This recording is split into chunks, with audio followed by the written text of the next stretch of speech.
naniniwala ang isang constitutional lawyer na masyadong mataas ang kaso ni Senator Bato para protektahan ng Senado.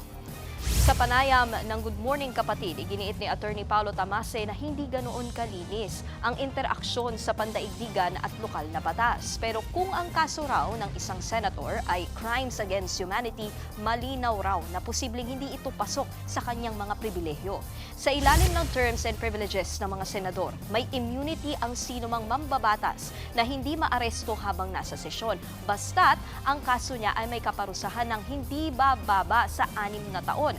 Matatanda ang noong 2017, inaresto sa loob ng Senate building si nooy Senator Laila De Lima. Ganon din si Antonio Trillanes noong 2018. Batay dun sa konteksto na yun, mukhang iba naman itong sitwasyon ni Senator De La Rosa. Yung charge sa kanya na crime na murder in the context of crimes against humanity, mataas po ang penalty noon.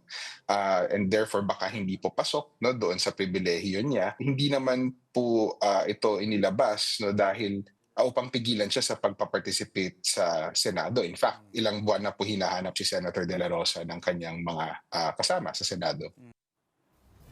Samantala, naninindigan si Trillanes na obstruction of justice ang pagsasailalim ng Senado kay Senator De La Rosa sa protective custody. Giit niya, hindi pugad ng pugante ang Senado. Wala raw basihan ang pagprotekta nito kay De La Rosa na tinawag niyang international criminal. Yung ginagawa po ni Alan Cayetano, obstruction of justice, pwede po siyang kasuhan dyan. Kasi po, bawal magprotekta ng isang kriminal. Ito po, international criminal. Yung ordinaryong Pilipinong nagnakaw ng isang delata, kinukulong. Itong mamang ito, libo-libo po ang pinapatay. Eventually, isusuko yan ni Cayetano kasi wala namang tibay po yung mama na yan.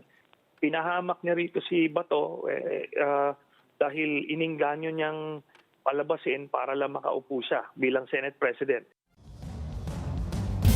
Mga kapatid, Nikki de Guzman po. Para sa pasada ng mga rumaratsyadang balita, mag-follow at mag-subscribe na sa social media pages ng News 5.